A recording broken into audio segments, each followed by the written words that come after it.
My cousin, who was staying with us, started acting like she was so much better than everyone else when that terrible cold wave hit. She went around telling all the neighbors that we had plenty of food. Soon, people who were desperate and starving started knocking on our door. My cousin, whose name was Sarah, just went ahead and gave away all the food we had in the house. My parents ended up starving to death because of this.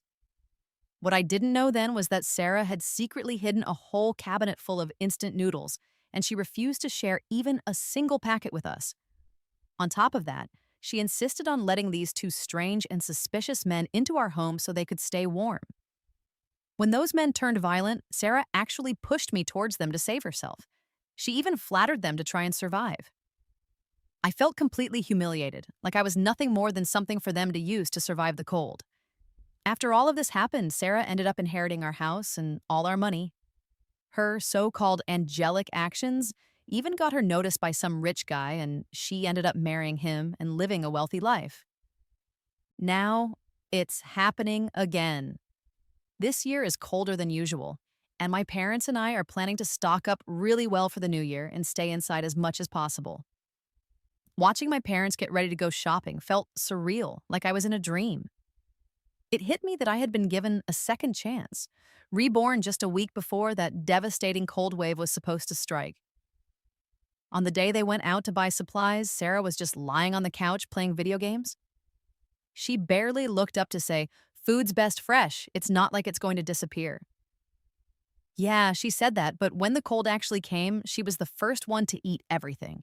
She not only fed herself, but also gave our food away to other people, acting like some kind of hero and earning the nickname Flower of the End. She even watched my parents starve, saying that older people should just make way for the younger generation. Later on, she sheltered those two awful men to try and please them. She pushed me out towards them, saying that food should be fresh, as if there was no end in sight to the cold wave. I became their source, their meat. They didn't kill me all at once, but they would cut fresh pieces from me to make stew, bit by painful bit. I begged Sarah for mercy, but she just coldly replied, "Your body was a gift from your parents. You can't just give up on it. How could you let your aunt and uncle down? I'm saving you. Survive the cold and you'll live." The ones who let those bad guys in and shoved me towards them were none other than Sarah herself. Yet she dared to play the righteous role, mocking me and watching me suffer in agony. I want to kill her right now, but she's not worth losing everything for, not to mention it would completely devastate my parents. So I'll wait for the chaos of the cold wave to take care of her. During that time, no one will question how someone died coming out of that nightmare. I held back my tears and went to my parents. This time, I wouldn't let Sarah be the reason for their deaths. "Then let Sarah buy her fresh food daily. We'll stock up for ourselves," I said, putting on my coat and hat and heading out with my parents. Sarah's voice trailed behind us. If only my parents were alive, I wouldn't have to play nice with anyone. My parents, with their kind hearts, said, "Your aunt and uncle passed away too soon. Cut Sarah some slack. She's staying with us. We can't let her feel like she doesn't belong under our roof." Sarah always used lines like that to manipulate my parents. Whenever she said something like this, they would give in to whatever she wanted. But she's not worth it. At least a dog knows its own best interests. She's nothing but an ungrateful freeloader. I kept my mouth shut. My parents didn't see Sarah for who she really was, and arguing wouldn't help. The important thing now is getting us ready for the 3-month cold wave. When it first hit last time, people didn't think much of it. They thought it was the end of the world and lost all their humanity. But it really only lasted for 3 months. We just need to hang on for those months. Those who did terrible things could start over afterward, but why should evildoers get to enjoy life after causing so much suffering? This time, I'm making them pay for every wrong, starting with Sarah. For Sarah's sake, my parents bought her loads of her favorite snacks. I didn't care. I focused on buying meat and vegetables, arranging for a midnight delivery. Deliveries in such cold weather weren't ideal, but money talks. We lived on the first floor, and with some extra cash, I got a garden and basement. While everyone slept, I had the delivered goods stowed away in the basement. It was usually just a storage area filled with Sarah's junk. She was always picking up new hobbies, like learning piano or guitar, not caring about the expenses. Her aunt was always guilt-tripping her about living at our place, but all those things just gathered dust down there. I finally had someone clear all that junk out. Eventually, she'll be tossed out too. Now the basement is packed with food, heaters, and emergency supplies. By the time I finished setting up, it was nearly 5 a.m. The workers were coming in the afternoon to fortify the house. With the human dark side reaching extremes during the 3-month cold wave, I had to be fully prepared. The fortification work couldn't be hidden, so I told my parents I got a year-end bonus and wanted to renovate the windows and doors. Actually, I had worked part-time and started a business with friends during my college years. For the last 2 years, we've been doing well. I hadn't mentioned it before to avoid upsetting Sarah. Hearing my parents fret about me spending money at home, she got snarky. "My parents left enough for me to live comfortably," she sneered. "Finding work isn't easy, and how'd you get all that cash? Doing something shady? Don't drag down your aunt and uncle. I wouldn't want to live in a house built on dirty money." At that, anger surged through me.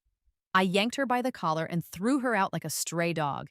"You freeload here for free, yet your mouth spills all sorts of crap. Don't like the mess?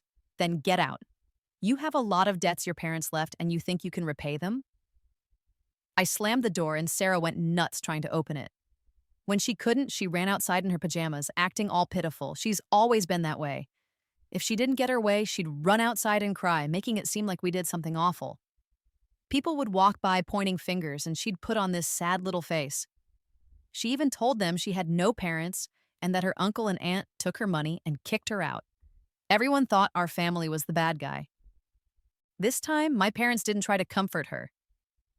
My mom was furious. What a piece of work! We raised her all these years and now she's bad-mouthing our Emily. Did I ever spend a dime of hers? We cleared tens of thousands of her debt. She's well into her 20s and still sponging off us. David, she's your niece. Indulge her yourself. I'm done. Over the years, my mom tolerated Sarah for my dad's sake, but she was fed up. Dad felt the same. Why be the fool if not for family ties? Her parents didn't leave anything except debt, just a rundown house that couldn't even cover what they owed. If it weren't for my parents stepping in when no other relatives would, who would care for her? And here she was, biting the hand that fed her. Eventually, Sarah got too cold outside and had to come back in. She tried to act all noble, saying, "I'll move out after the new year. I won't burden you guys anymore." And then she bought some instant noodles, claiming she'd make it on her own.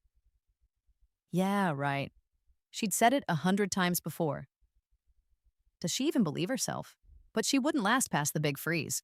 The night after the renovation finished, it started snowing heavily. At first, everyone just thought this year was colder. It wasn't until a week later, when temperatures dropped to negative double digits, that reality hit. No one could go out, and supplies were limited and expensive. Some places lost power, and people were freaking out about doomsday. My parents had stocked up on New Year supplies, so we had plenty of food. Plus, the basement was loaded with stuff to ride out the cold snap. Some folks in the neighborhood had run out of food and were paying high prices in the community chat. I knew Sarah had added their contacts. She planned to sell all our food to the neighbors after negotiating prices, thinking she found a way to show she wasn't useless. When my parents and I were asleep, she'd secretly sell all the food we had. She played the hero while we went hungry. That's how my parents starved last time. I was too weak to resist, and that's how she controlled me. This time, I was quicker. While she was in the bathroom, I took all the food she had stashed in her room. The noodles she bought to act all noble, refusing our food along with tons of snacks. I posted in the group chat, "Anyone out of food, come by my door. I'm sharing what extra we got." Who needs to pay a high price when they can get it for free? When Sarah got out of the bathroom, the last pack of noodles was gone. She saw the group message but didn't know it was her stash I gave away. I just cut off her side hustle. She snapped, kneeling at me. "Emily, are you out of your mind? Everyone's short on food and you just handed ours out for free." I feigned shock. "We're all neighbors here. Isn't it better to help each other in tough times?" "You're not suggesting we capitalize on disaster, are you? Aren't you always chummy with them?" How come you're being stingy now? Want me to tell them my cousin didn't allow it so they'd have to return it, then pay you back? Then she pulled the same holier than thou routine, sold our food, and claimed neighbors should help each other, criticized my parents and me as selfish, embarrassed to be related to us. Now, with the roles reversed, she couldn't handle it. She shot me a dirty look. I'm not asking them to return it. You go ahead and give it away. Your fault when you're hungry. She always played this part of the gentle and righteous neighbor, not wanting to ruin her image. Plus, she thought the food came from our main stash. She assumed she still had power over us until she went back to her room and screamed. The noodles and snacks were gone. She burst out questioning me. Emily, what's your deal? Giving away my stuff? Those were mine. How could you take them? What a joke. She could sell other people's stuff at high prices, but lost it when I gave hers away. I calmly replied, Yours? Didn't you use our money to buy them? You've been mooching off us for years. Plus, it's just noodles and snacks. Not healthy anyway. Best to eat less. Last time when the house had nothing left but her stash, and my parents asked her to share, she said just that. Sold our food while holding on to her noodles, telling us it was bad for our health and we'd better eat less. She locked herself in and ate while we starved. When they left me half a bowl of wilted soup before starving to death, she merely commented, Survival of the fittest, nature's way. They were old, life should favor the young. Now I stashed all the household food in my room, eager to see if nature could flush out this trash. Sarah started a hunger strike, but as everyone ignored her, she came crawling for food. I had moved everything to my room, even the fridge. She found nothing, not even rotten leaves, and sneaked into my room. She got smacked like a thief. I flipped the light on, looking at her bruised face, feigning shock. Oh, it's you, cousin. Thought it was a burglar. What brings you sneaking around my room at night? She's still giving us the silent treatment, obviously too embarrassed to admit she's been sneaking food because she's hungry. She threw a nasty comment my way. Emily, just you wait. Watching her retreat clumsily, I smirked, curious what other tricks she had up her sleeve. Her pride wouldn't let her ask for help, even if she had to survive on leftovers and expired snacks from the trash. Dad felt bad. We can't let the kid starve. It might hurt her, but... My mom was firm. She needs to learn a lesson. Look at her now. And don't think I didn't notice you leaving food out for her. Dad went quiet. Those leftovers were his doing. I understood Sarah was his niece and nobody wanted to see her starve, but I figured it's time Dad saw what she's truly like. Pretty soon, our area had power cuts, and within 2 weeks of the cold snap, everything outside was frozen solid. I had a generator ready, so we were good for heat and lights, plus plenty of charcoal too. So yeah, Sarah lucked out staying with us, but true to her nature, she never showed a bit of gratitude. This time, I was ready. She couldn't sell our food, got nothing from it, and held a grudge. While we were asleep, she told everyone in the group chat that our place had power, heat, and food, even shared photos of our meals. It had been half a month, and food was running out everywhere. People were desperate. She said they could buy their way in, $100K to get in, first come, first served. For a couple $100,000, she offered them shelter to ride out the cold snap together. Some folks desperate to survive were ready to throw everything they had at it. Sarah wasn't dumb, she just preferred taking advantage of others' hard work. If she pulled this off, she'd turn into a rich lady after the cold snap. People in the group kept praising her as kind-hearted while calling me selfish for not sharing what I had, saying we grew up together, yet I was the mean one compared to her. Sarah tiptoed to let them in, only to find my new security measures in place. Another layer of locks was there to stop her from opening the door. Now frustrated, starving, and cold, some neighbors began to grumble and bang on the door. What's the deal here? Playing games? We paid, let us in. Either you open the door or we're coming in ourselves. You warm and comfy while we freeze. Cut the talk. Just break in right now. Why should we pay a fortune just to survive? Let's just storm in. Sarah stopped trying the locks, scared by their reaction. Watching from nearby, I found the whole thing almost funny. Did she really believe people would just pay up, follow her orders, and back her up against us in times like these? Survival comes first, not listening to some scared little opportunist. She feared the banging would wake us up and tried calming things down. Calm down. Those who paid can come in. Why are you banging? You didn't pay, right? No smashing the door. But who would listen to her? Among them, a few men had brought axes and saws. Scared, she screamed and tried hiding, but then saw my angry parents and me watching her coldly. Dad was furious.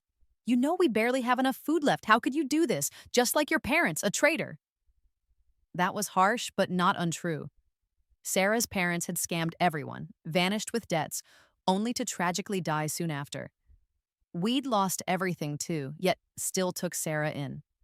Nobody mentioned it, not to hurt her, but she acted like we owed her.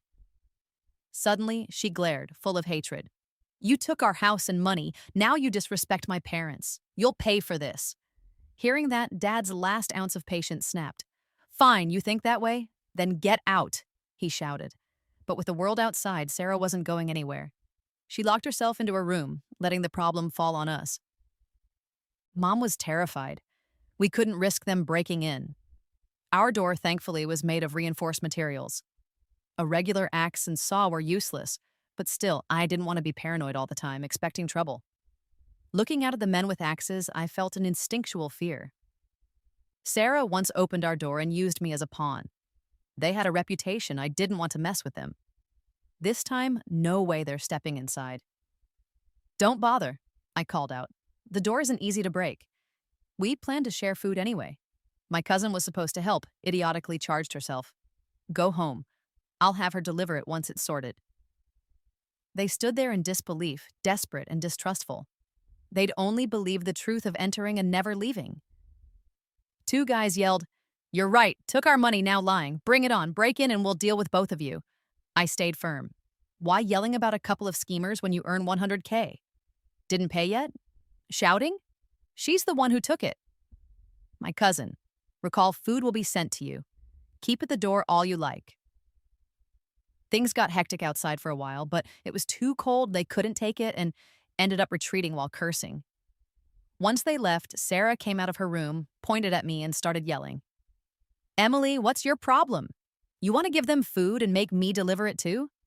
You just want to make things difficult for me and get me killed, don't you? My parents looked at her coldly and didn't say a word to help.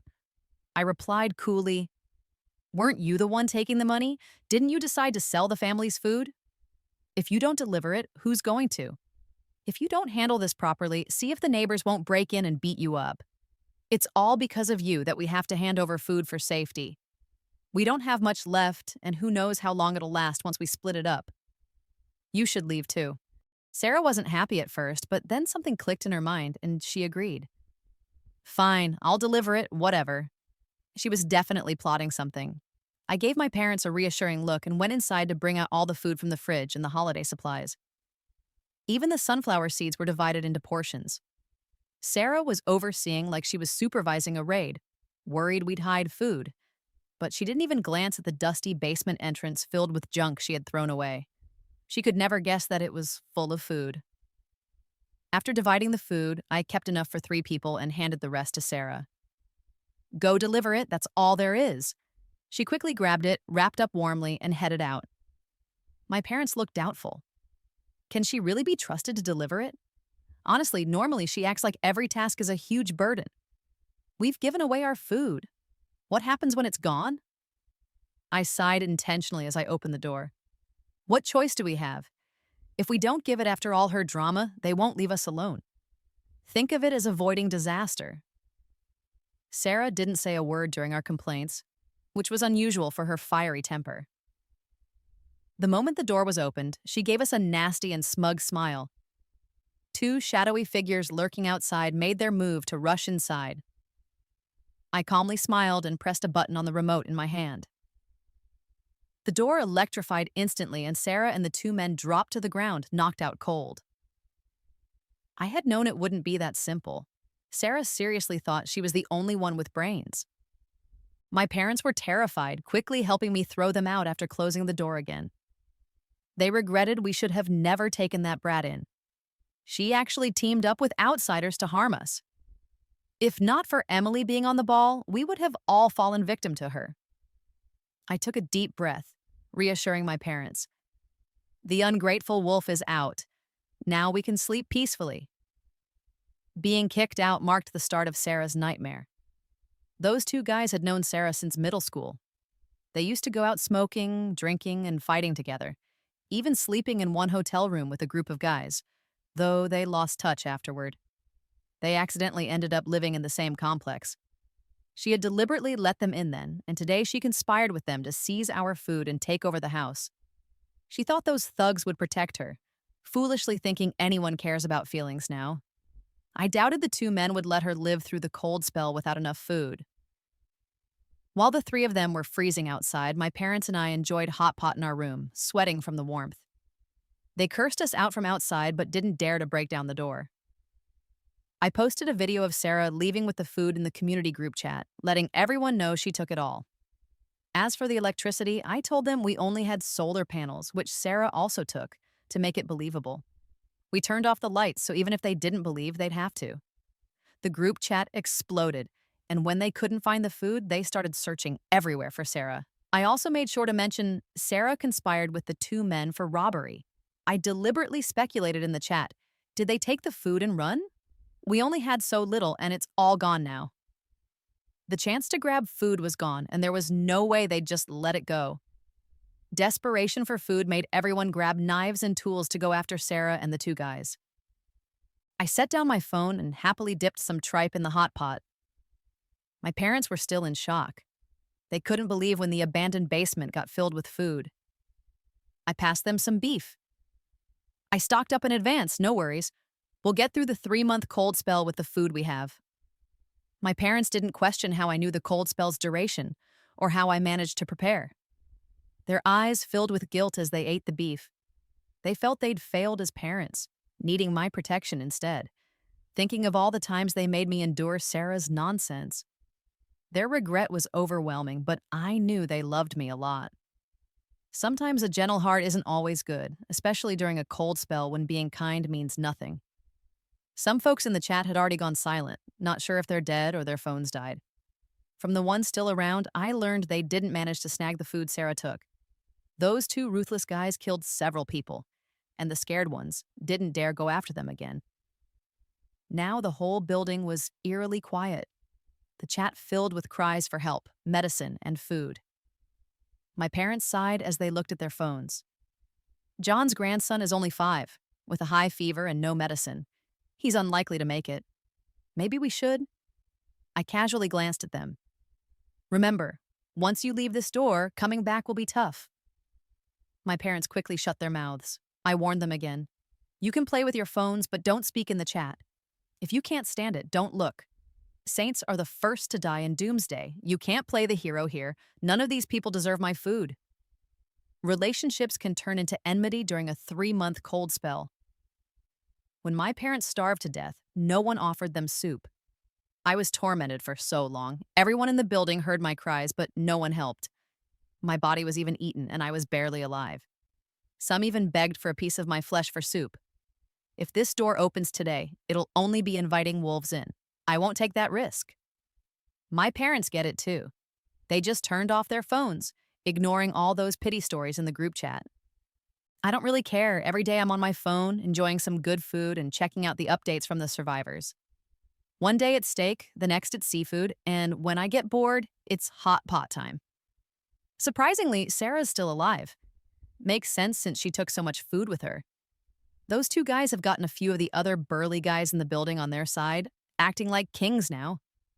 Now they go door to door searching for food and meds, and if you say the wrong thing, they pull a knife on you. But a month passed and they've run through all the food they got. They're a bunch of guys, so they eat a lot. They're not going to eat those stiff bodies if they think they can find food elsewhere. Our place has always been on their radar. They've tried sneaking over multiple times, unsure if we're alive. Now with no food left, they're camping at the door trying to force their way in. You're telling me you don't know the code to your own house? I heard Sarah cry outside. I swear I don't. Emily changed the lock. Don't hit me. If she's alive, she's definitely hiding food. We'll find it if we get inside. The loud ruckus outside was annoying, so I gave them a little shock therapy. Sarah screamed. See, I told you she's alive and hiding food. I instantly posted a pic of my hot pot in the group. You guessed right, I've got tons of food stashed. Too bad you can't taste any of it. Shouldn't have left with that blondie. Those guys had a phone with battery left, and after seeing my messages, they beat up Sarah a bit more. You serious? Your family's got all this food and you gave us scraps? If you don't open this door, I'll use you as hot pot tonight. Hearing Sarah cry was actually kind of satisfying. No way was I letting her off easy. I kept posting food pics in the group chat. This is all the stuff we've been eating. I've even put on weight. Those pics must be torture for Sarah. Before long, she's at the door, knocking and crying harder than she did when her parents died. Uncle, Aunt, Emily, I'm sorry. They're going to kill me. Please let me come home. I won't misbehave anymore, won't run away again. Please open the door. My parents just hid in their room to stay out of it. I went to the door, smirked at the bunch of shadows on the camera. Some things never change. I pretended to soften. Cousin, if you're really sorry, maybe we'll let you in. But you won't help outsiders hurt us again, right? She glanced toward the shadows, terrified, and nodded frantically with a bruised face. No, I'm sorry. Please let me in. I believe she truly wanted to come back and really regretted it, but in this situation, she'd totally sell us out. I tossed a raw piece of meat through the small window with a lock. I still don't trust you. This is all you get. Sarah must have been starving, went to bite it right away. The others couldn't resist when they saw food and rushed to snatch it from her. Watching them fight over raw meat was gross. I said through the door, Sarah, you're still lying. I'm not falling for it again. She didn't even get a bite. Looking desperate and more twisted, she started pounding and yelling, Emily, you won't help me. You'll pay for this. You'll all get what's coming to you. My parents will haunt you. I chuckled. Not sure about them, but you'll see them again soon. She saw the men fighting over the meat, scared to tears. She knew all too well what they'd do once they ran out of food and couldn't break in. Guess they've already tasted human flesh, otherwise Sarah wouldn't be so scared of ending up in their hot pot. I tossed a little chicken out and teased. The cold's got a long way to go. Once food's gone, you'll starve. Fresh food is best. You can raise it and eat it slowly. Talking about more than just the chicken, of course. Just like how Sarah didn't see me as human back then. They weren't giving up on breaking down the door. They tried for days, only giving up after getting zapped each time. They took their frustration out on Sarah after every failed attempt. Keeping her alive was just a trick to get us to open the door, but once they saw she was useless, they turned on her. Scared like a pig at slaughter, she screamed and struggled. I helped you steal food before. You can't do this to me. Let me go. I'll try the door again, please. 2 months after the cold wave, the building's eerily quiet. Sarah's screams slip through now and then, deliberately loud enough for us to hear. They hoped we'd open the door and let them in out of sympathy. That's when I realized those were the same screams I made, with Sarah watching and denying me any mercy. A week later, she couldn't scream anymore. They dragged her out, bloody and battered, showing me through the small window, hoping I'd soften and open up. Her body was a mess of wounds, worse than I'd ever been, and she wouldn't last long. Sarah looked at me in despair, begging, "Kill me, please, just end it." I sighed, pretending to be sympathetic, and tossed out a box of antibiotics and bandages. My body is a gift from my parents. How can you give up on yourself like that, cousin? Hang in there, I'm doing this for your own good. Just get through the cold wave and you'll survive. Sarah looked all resentful and turned on me. Emily, I hate you. I want to kill you. Wasn't I doing it for her own good? Why did she get mad? I was just repeating what she said to me before. So why get upset? I even gave her 2 boxes of medicine. Tsk. Well, I guess it just wasn't her luck to survive the cold wave, unlike me. She croaked in half a month, and I even wasted 2 boxes of meds. There was still half a month left, and honestly, those thugs could have lasted until the cold wave ended with Sarah's help, but they didn't know better, so they started a crazy spree among themselves for more food. Got to say, those 2 thugs were really vicious, making it to the end. Every day they'd prowl outside my door like zombies, and when they got too cold, they'd huddle back. Too bad they never managed to get inside my door before the cold wave ended. Communication slowly came back and rescue efforts got underway. When we got rescued, those two thugs cried out loud. They acted all victim-like, looking so innocent. The rescue crew was quite surprised to find my family alive and well. I told them we just accidentally stocked up on extra New Year supplies, that's all. That's how we survived. As for reinforcing our doors and windows, that's not illegal, and it's not against the law not to open the door when thugs come knocking. And about Sarah, she hoarded the food I set aside for our neighbors and ran off, trying to team up with others against her own family. I felt sorry for her fate. I provided a clip from the security cam to them. It caught those two thugs committing crimes just outside. They thought they could escape nature's wrath and settle back into normal life with donations, but why should they? They ought to carry the weight of those haunting memories, awaiting the hammer of justice. Sadly, justice never came, and they ended up spiraling into a breakdown and killing themselves. Word has it they chewed off their own flesh and died from blood loss. The TV played stories on some rich kid turned philanthropist making huge donations alongside honoring good deeds during the cold snap. All so peaceful. Just at this time, Sarah wasn't next to the rich kid anymore, replaced by another wealthy young lady who donated lots too. Got to say, the view looked much nicer.